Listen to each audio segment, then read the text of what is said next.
Hello, everyone. Evening, Hello, Phil. Jord, and hello, Matt.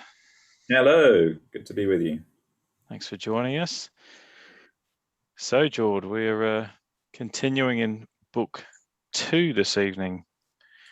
Where does Yeah. that fit in our overall big picture of the Psalms?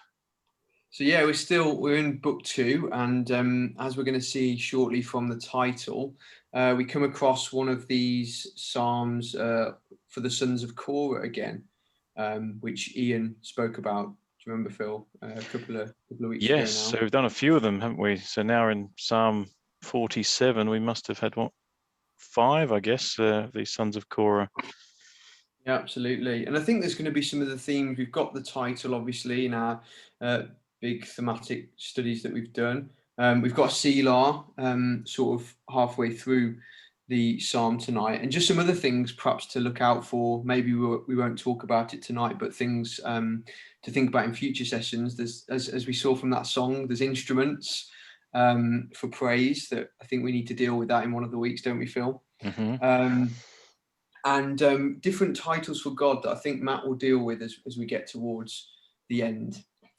So before Matt shares some thoughts for us on Psalm 47, we're just going to read it together. So would you mind reading that for us, Phil? Yeah, sure. Let's get that on the screen for us. Psalm 47. For the choir director, a psalm of the sons of Korah. Oh, clap your hands, all peoples, shout to God with a voice of joy. For the Lord Most High is to be feared, a great king over all the earth. He subdues peoples under us and nations under our feet. He chooses our inheritance for us, the glory of Jacob, whom he loves. Selah. God has ascended with a shout, the Lord with the sound of the trumpet. Sing praises to our King, sing praises, for God is the King of all the earth. Sing praises with a skillful psalm. God reigns over the nations. God sits on his holy throne. The princes of the people have assembled themselves as the people of the God of Abraham. For the shields of the earth belong to God. He is highly exalted.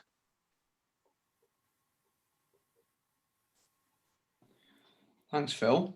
It was just making me think when you read that, a very positive psalm, and it seems to have followed that pattern. 46 was all about God being a refuge for his people, and 45 was that one that we looked at that was all about that marriage of the king. So it seems to be another real positive psalm for tonight. So Matt, would you like to share some thoughts for us on Psalm 47?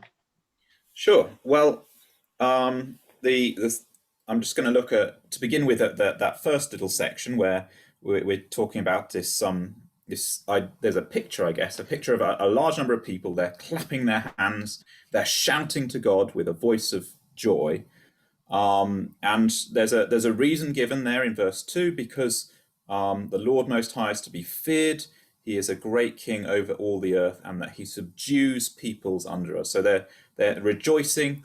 These people, they're clapping their hands, they're shouting for joy because God is king and he subdues other nations under the feet of the people who are shouting. And there's a really good place that we might be familiar with earlier in the Bible, which maybe this psalm is perhaps referring to. It's certainly a useful picture just to kind of imagine some of these things. So if we go to Joshua and the Battle of Jericho, which is a very well-known story in the Bible, the people of Jericho, the Israelites come and attack Jericho, and this is part of God giving the land of Israel into the hands of the Israelites. And that very much ties in with verse 4 of the psalm, where it says God chooses our inheritance for us.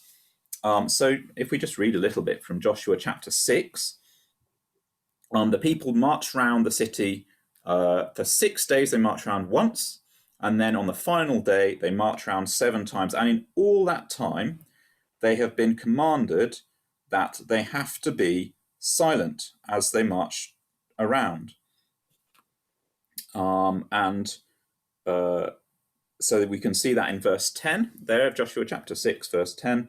Joshua commanded the people, saying, "You shall not shout, nor let your voice be heard, nor let a word proceed out of your mouth, until the day when I tell you, shout. Then you shall shout." And so they do this, the marching around for 6 days, and then on the 7th day, we get there in verse 16. At the 7th time, when the priests blew the trumpets, Joshua said to the people, "Shout, for the Lord has given you the city." That to me, that's just a picture of what's happening in Psalm 47. All these people clapping their hands, shouting, suddenly making a great noise, because God's given them the city. He's subdued the city under their feet. It's just a lovely picture. Don't know if you have got anything to add to that. Yeah, well, I guess, Jord, it's almost like the imprecation has now been fulfilled. The psalmist has asked for God's deliverance, and now God has delivered his people with the enemies being subdued under the nations under their feet. Yeah, and that sort of imagery of under the foot really reminded me of all the way back to Genesis, which links with what you were saying, Matt, about obviously the battle was won there in the time of Joshua, but obviously the psalm perhaps as well is speaking of a time to come, like you said, Phil, where the imprecation has happened, the enemies have been subdued, and just like in Genesis 3:15, it says that the serpent will be trod, his head will be bruised. That sort of language is going on here with the fulfillment that, God will bring through his son, which we've looked at in previous Psalms as well, about this idea of God being king. In Psalm 8, about you put all things under his feet, all sheep and cattle and beasts of the field, etc. So yeah, it's definitely a sign of destruction and overpowering the nations, isn't it? Yeah, that's really interesting, Matt.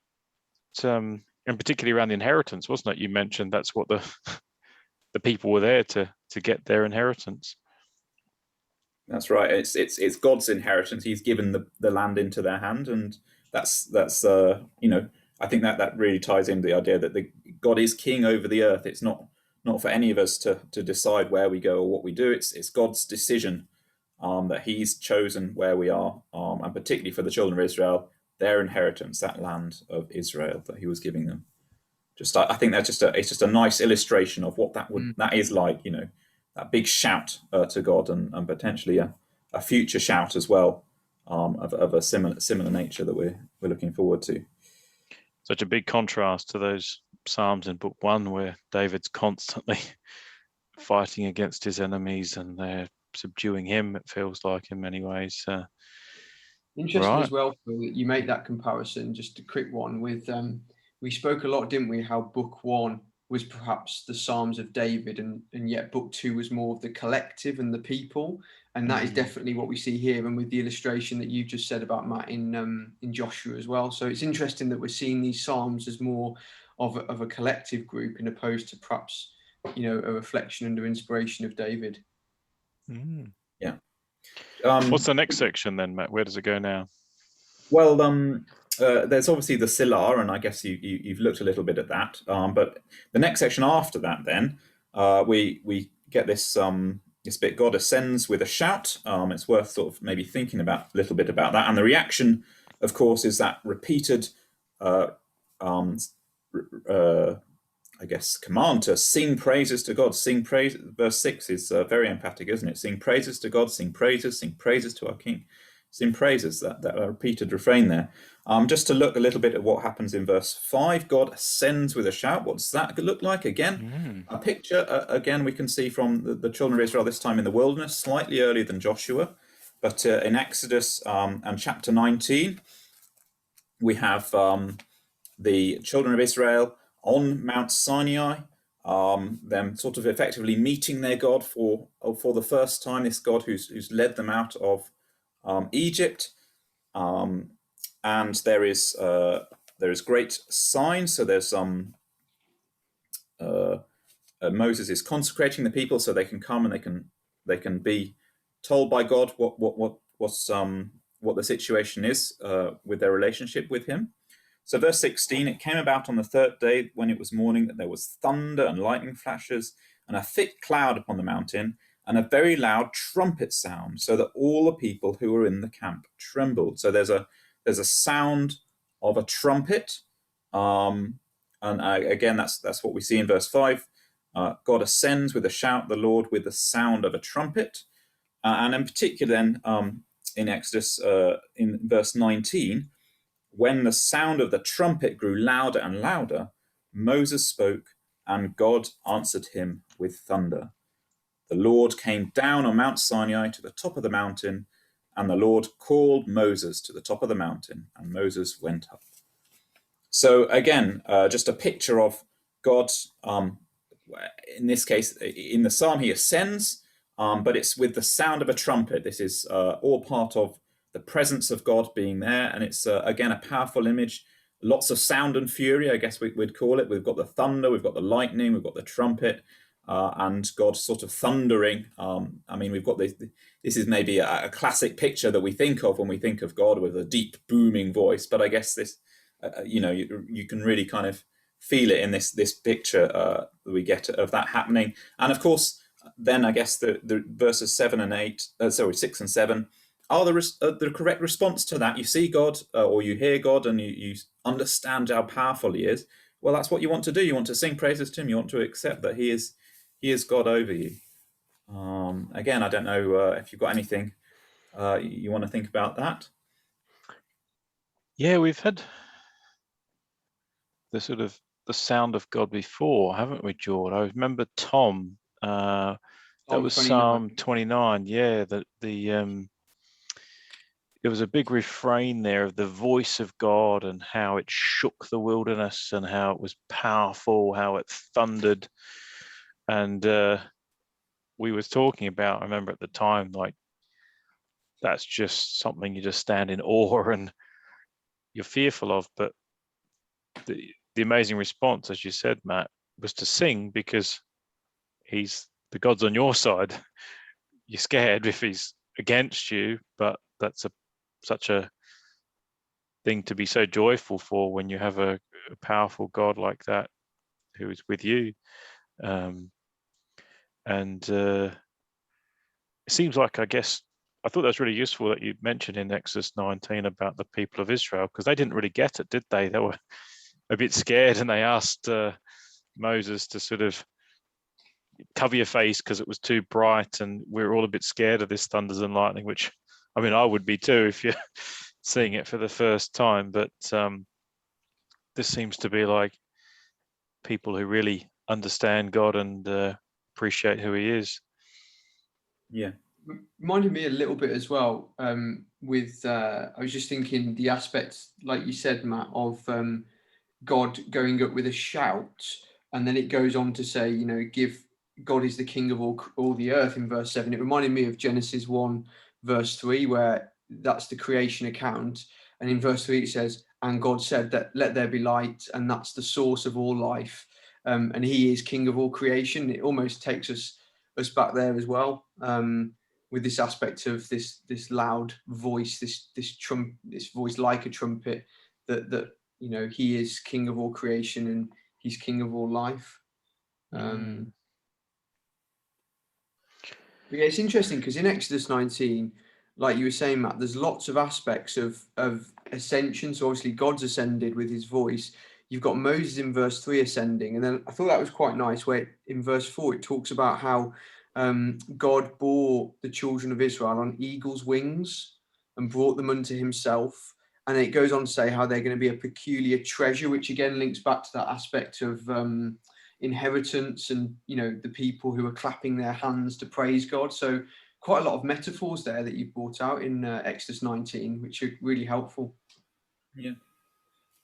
Yeah, it's just I love these images that we get. You know, anywhere you can kind of take a picture that you can imagine the psalm being sung in that situation. It just feels powerful, doesn't it, to imagine that and to kind of put a context to it, because you know we've got this psalm, we you know we don't know how it was sung or the music or anything like that, but if we've got a context for it, that's so helpful just to picture it as we read it. So you mentioned there's a big series of refrains or sort of directives, isn't it? Sing praises, sing praises, sing praises. Where does the psalm sort of take us next after that refrain then, Matt? Well, we've got you know, it's a picture of God as king. We get there in verse 7, and then that's repeated in verse 8. That really powerfully, God reigns over the nations. He sits on his holy throne, and this is very much, I suggest, a picture of God as a king in a kingdom, which is something we hope for in the future. And I think verse 9 is really nice, because we've got, at least in this version, the New American Standard, the princes of the people have assembled themselves as the people of the God of Abraham. But that's actually a better translation, or certainly an equally valid translation, is to say that's the willing of the people. So it's those who are willing to come together to be the people of the God of Abraham. And again, maybe just to go think, well, why are we mentioning the God of Abraham here? Well, in the end of the verse, the shields of the earth belong to God. That's an interesting word to use there, the idea of the shield, but it's very relevant actually to Abraham, because if you turn back to Genesis and chapter 15, we get God using exactly that word to Abraham. This is just after, in Genesis chapter 14, Abraham's gone and rescued his brother Lot, and he's been offered by the king of Sodom a large amount of money, everything, all of the gold and silver of that city, and he's refused it. He's refused to take those things because he said, I don't want the king of Sodom to think he's made Abraham rich. And the response to all of these things we get in chapter 15. After these things, the word of the Lord came to Abraham in a vision, saying, do not fear, Abraham, I am a shield to you. Your reward shall be very great.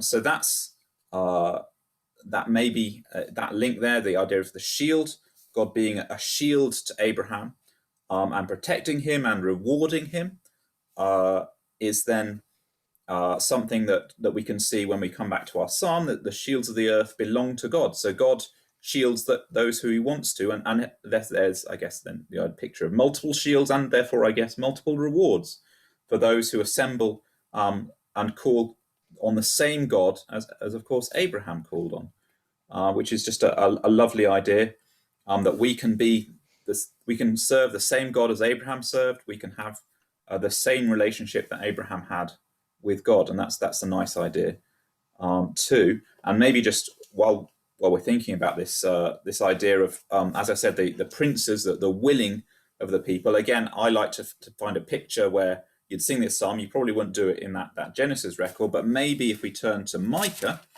and chapter 4, if I can find it, here it is, Micah and chapter 4.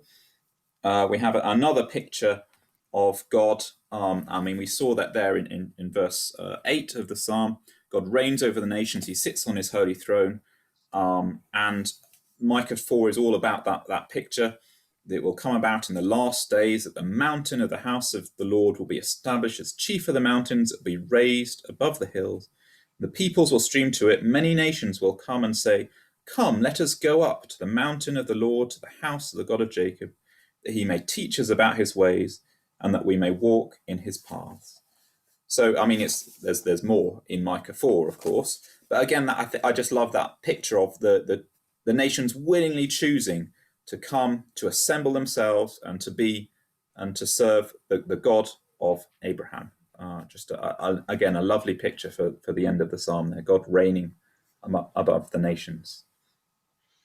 Thoughts? Wow, yeah, that's a fantastic picture, isn't it? People gathering together and singing praise to God as he's ruling as king. Just amazing. It was really powerful as well, Matt, when you were in Genesis 15, that after God said that about his reward, his great shield and his reward, it goes on then to talk about, Abraham talks about how, you know, he hasn't got an heir or a son. And from that come those promises that if we had time and went to Galatians 4, we could see that through the Lord Jesus, we too can be part of those promises. And like you said, have, you know, our God as the God of Abraham, you know, the same God that Abraham had. And that's really powerful. And then you go to Micah and you see all nations, you know, it doesn't matter whether they're Jew or Greek, as it says in Galatians, all can go to the house of God in that day to worship him. And that's a really, as Phil and you've just said, powerful and beautiful picture to, you've been talking a lot about pictures tonight, and I think that's great to get images like that in our head. And that is a real great picture to finish on and to think about in these challenging times where it spoke in that chapter in Micah, didn't it, about people beating their swords into plowshares and their spears into pruning hooks. And I suppose, you know, we see what's going on in South Africa at the moment, and, you know, lots of turmoil in various countries. And we really do just pray for that day when there will be peace, because God will reign, and his son will reign as well. Yeah. Yes, it's just wonderful that the idea that God's in control of all of these different things, that he's reigning. I mean, it's obviously we can think of it as the future, but it's also useful just to think of it now, that God is reigning over the peoples of the world right now. We should still have that response right now to sing praises to him, but then obviously in the future, we've got that hope of all nations joining in with us. It's a wonderful. That's really true, actually, that he is, you know, king of all the earth now, and we can take great comfort in that things are going on. But like we've seen in the imprecatory Psalms that we've looked at, if we trust in God, things, you know, one day he will work these things out. Not an easy thing to do, though, is it, when you're surrounded by such difficult challenges? No, And that is a absolutely. sort of a powerful promise. As you said, Matt, God is king, and then he will reign. I was trying to remember the verse many years ago when I was a boy, when I went along to Sunday school. There's a big banner at the top of the room that said, "The Lord will be king over all the earth." I thought that might be a nice verse to finish on. It's in Zechariah 14, verse 9. "And the Lord will be king over all the earth. In that day, the Lord will be the only one, and his name the only one." So thank you very much, Matt, for sharing those thoughts with us tonight. That's been great. Thanks, guys. And those of you who want some homework, I'm sure if you go back and look at some of those references Matt has explored in Joshua 6 and Genesis 15 and 14, you'll see that these people as well trusted in God, and you'll get an even wider picture to explore. Any final thoughts then from you, Jord? No, I just think that aspect of, you know, the verse you finished on, and as Matt's been pointing out, God is king over all the earth now and in the age to come.